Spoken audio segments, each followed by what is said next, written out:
quisiera que abordes un eje de su relación con otra figura hoy icónica, probablemente la más icónica de la Argentina.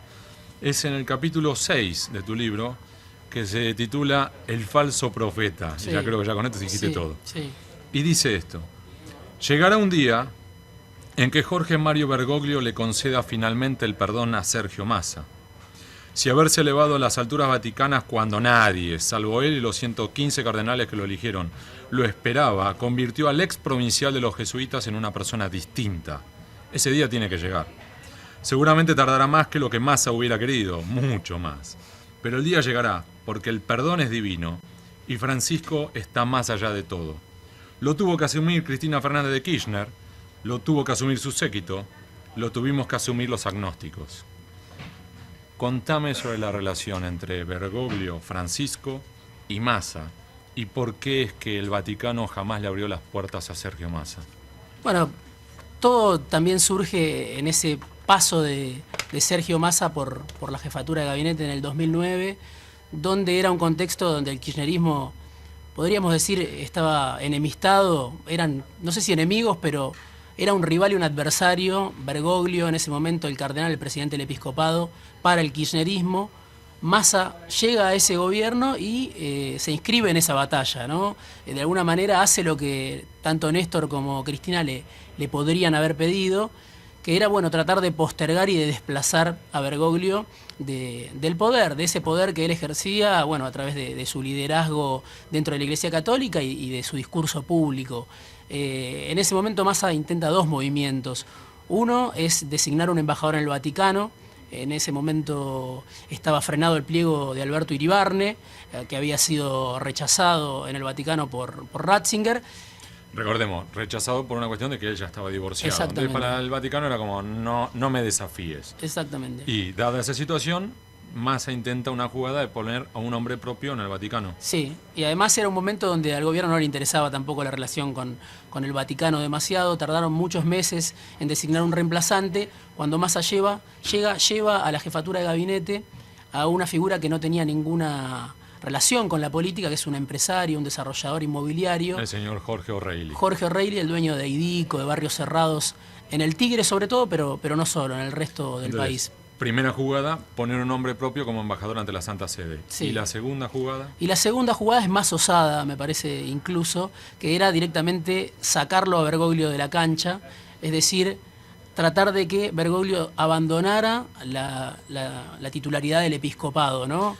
Enviarlo al Vaticano y nombrar a Oscar Zarlinga, que es un obispo también del ala dura, del ala ultramontana, diría yo, de la Iglesia, de los sectores más conservadores, que paradójicamente se llevaron muy bien con el kirchnerismo, paradójicamente o no, durante estos 12 años. En ese momento intenta Massa un plan, que es enviarlo a Bergoglio a un casillero menor del Poder Vaticano. A ver, vamos de nuevo, Diego. Sí. Tenemos a un jefe de gabinete de Kirchner que por orden de los Kirchner, o porque quiso sumar puntos con los Kirchner, Sí. intentó correrlo, desplazarlo a Jorge Mario Bergoglio como cardenal primado de la Argentina y titular del arzobispado de Buenos Sí. Aires, para sumar puntos, para poner además un nombre propio, Sí. o digamos alguien más cercano. Sí, tenían un plan que era enviarlo a la Comisión Pontificia para América Latina, un cargo menor en el Vaticano, y reemplazarlo por Zarlinga.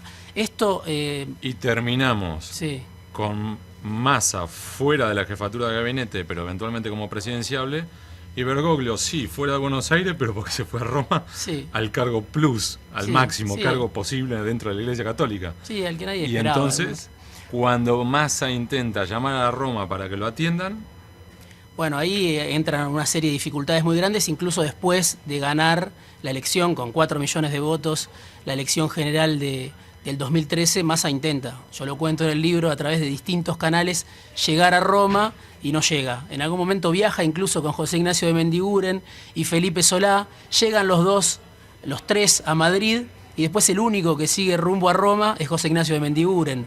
Massa se tiene que volver porque, bueno, tenía las puertas cerradas. Y esto lo reconoce además en un libro el propio Zarlinga, esta operación que existió para desplazarlo a Bergoglio, la reconoce en un libro de Mariano de Bedia, el propio Zarlinga, diciendo, es verdad, existió esa operación, pero yo no formé parte, pero existió ese plan para desplazar a ¿cómo Bergoglio. lo caracteriza el Papa Francisco entre sus íntimos, entre sus allegados, entre quienes lo visitan desde Buenos Aires, ¿cómo lo define a Massa? Bueno, yo ahí cuento en el libro que en algunas conversaciones con figuras del gobierno, pero también de la oposición, que lo han visitado, porque prácticamente recibió a toda la dirigencia política y empresaria de la Argentina, Bergoglio, en los últimos 2 años, lo llama el falso profeta, ¿no? Y bueno, hay un pasaje de la Biblia que habla, ¿no?, de que no hay que confiar en los que nos vienen a prometer algunas cosas que después no van a cumplir.